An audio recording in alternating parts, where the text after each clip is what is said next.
The road ahead of us is dangerous, with ominous signs of trouble ahead. As nations prepare for an apocalyptic confrontation, what can be done, and how should you prepare?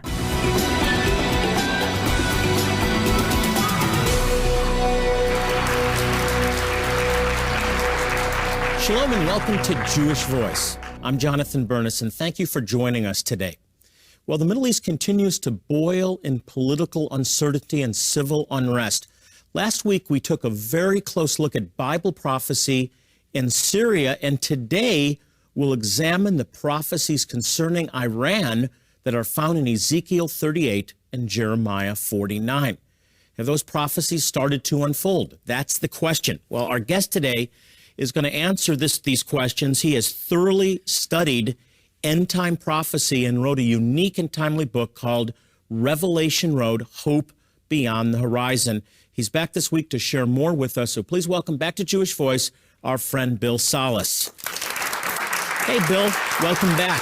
Jonathan, thanks. It's good Great to be back have you. here again. I'm so glad that you agreed to come back on the program, because the whole idea, Bill, that what's happening today in the Middle East, what's happening today in the world, was foretold by the prophets hundreds of years ago, in some cases as far back as 3,000 years ago. That's compelling to me. Mm-hmm. It's interesting, you know, when Muammar Gaddafi took a bullet to the head in November of 2011 at the pinnacle of the Arab Spring, Piers Morgan of CNN interviewed retired newscaster Dan Rather and said, now that Gaddafi's out, there'll be a new regime. What do you expect for the future? And Dan Rather's comment was, he who lives by the crystal ball walks on a lot of broken glass. But Christians don't live by a crystal ball. They live by the Bible. And inside of the Bible, about a third of it is devoted toward Bible prophecy. And we are given an abundance of information about what is going on in the Middle East right now, and especially when it comes to Israel and Iran. And you mentioned two very key prophecies when you opened up the show, Ezekiel 38 and Jeremiah 49. You believe end-time prophecy, understanding end-time prophecy is key for believers. Why? Well, I do for many reasons. One, you want to prepare your lives for the days that are forthcoming. You don't want to be caught in a gas war where you can't get gas, or you can't get your ATMs to work because Iran maybe shoots off an electromagnetic pulse over our country. Bible prophecy is a witnessing tool, because when these prophecies start to happen and lives are affected, when the pages of prophecy find real-life application, there's a harvest field that's going to develop. And God has given us a silver platter of prophetic morsels to take out to that harvest field and say, look, our God told us about these events. Our God loves you. Our God sent Jesus to die for your sins. And it opens up the whole door for another level of conversation and communication. I agree. And many people that I talk to just consider this all these things a mystery. I really can't understand that. It's prophecy. It's beyond me. But God does want us to understand that these things were written in advance, and we shouldn't be taken unaware. No, Isaiah 46 tells us, verses 9 and 10, that I am God, there is none other, declaring the end from the beginning and things that are not yet done. See, God authenticates his sovereignty through Bible prophecy, but also importantly, he gives us information that he feels is important for us to possess because he loves us and cares for us and wants to prepare for those. And our natural response should be to worship him for caring. That's how I was led to the Lord, through Bible prophecy. Revelation 19:10 says, worship God.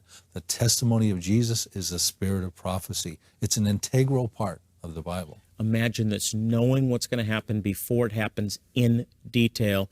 And Bill makes it so very easy. When we come back, we're going to talk about Iran. All eyes are on Iran. The Bible has much to say about it. So don't go away. I'm with Bill Salus, and we have a lot more to learn from him. Stay with us. The road ahead is dangerous. Hatred is on the rise, and the truth is obscured by blind ideology. As nations prepare for an ultimate battle, what can we do? How should you prepare? In his stunning book, Revelation Road, Hope Beyond the Horizon, Bill Salus takes you on an unforgettable journey of biblical proportions. Through this unique blend of fiction novel and nonfiction research, you'll discover which nations will soon attack Israel, how Israel will fiercely defend itself, why there will be more terrorist attacks in America, and how the Arab world will face ultimate destruction. Troubling events are quickly developing, but even with an Arab-Israeli apocalypse on the horizon, there is a silver lining of hope inside this growing cloud of global doom. As our way of saying thank you for your gift of $40 or more, we want to send you a copy of Bill Salus's riveting book, Revelation Road. Your gift will ensure that urgently needed medical care will reach hurting Jewish people in some of the most remote places on earth, and that they will hear the truth of Yeshua, the Messiah. Call now, and we'll include a copy of the DVD, Where Are We on God's Prophetic Timeline?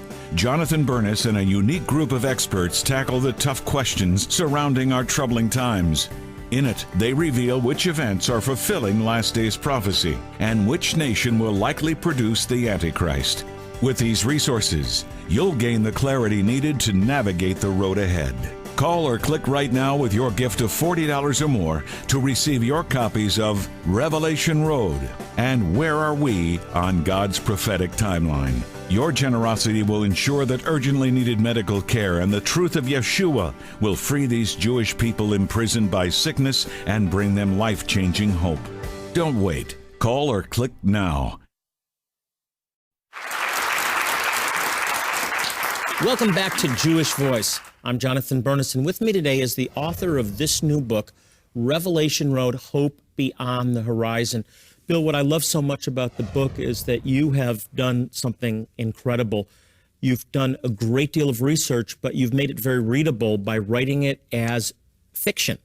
Well, my goal was to richly bless the reader with revelation for the rough road ahead, and hence the name Revelation Road. And it's much more than a Bible commentary on the book of Revelation. It outlines a chronology of prophetic events that I believe are about to happen soon and sequentially, and it immerses the reader into the pages of Bible prophecy. I wanted to paint as the end-time scenario into a story.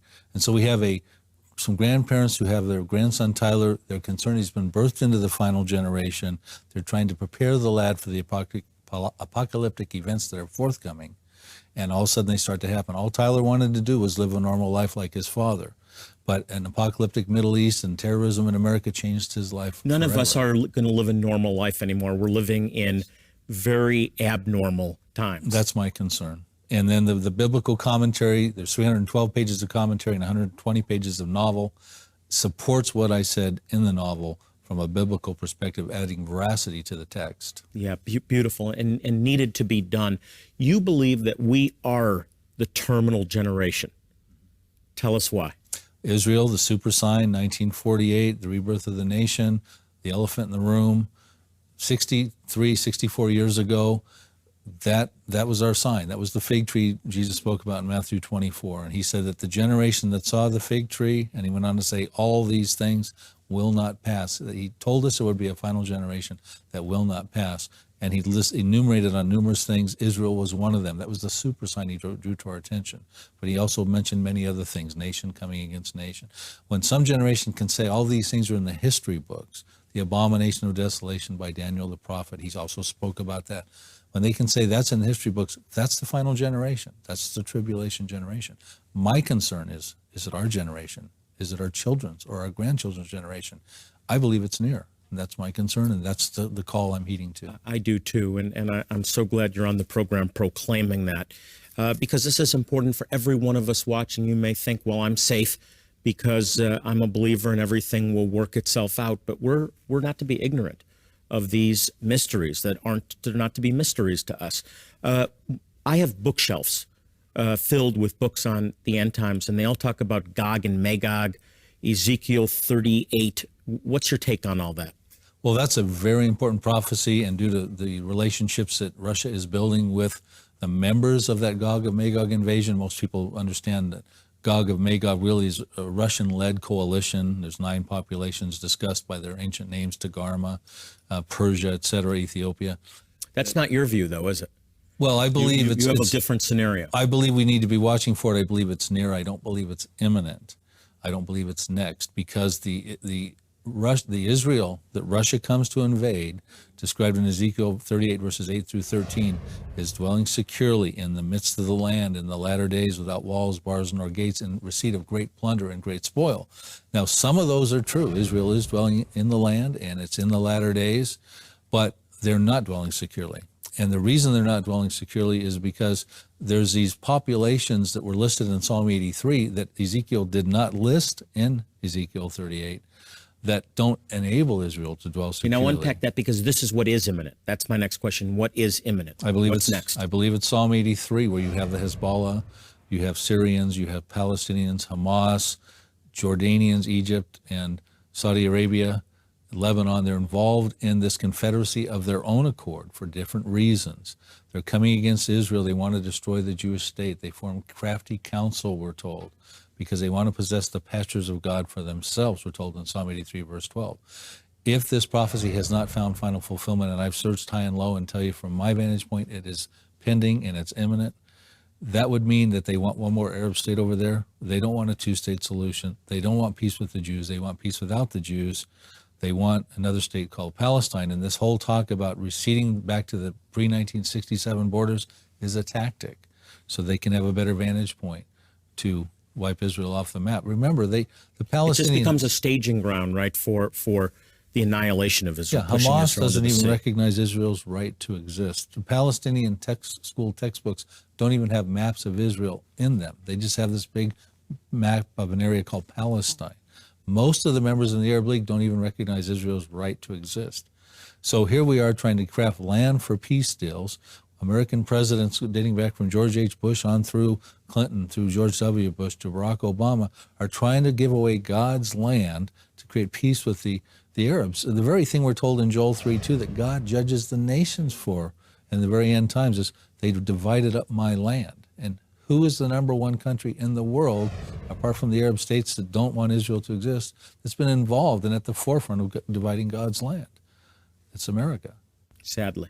And I think there's clear grounds that we have been judged as a result of that. I think we're receiving the remedial judgments going back from September 11th as we turn into this century. You had September 11th. We've had the wars. We've been involved in 3 Middle East wars. You've had Category 5 hurricanes in 2005, Hurricane Katrina, the most costly disaster in our nation's history. You had the BP oil spill. You've had the mortgage implosion. You've had the global financial crunch. You've had tornado seasons. I mean, it's a pretty long list. You want me to keep going? And they're all connected. You can connect them directly to efforts to try to force Israel to give up land.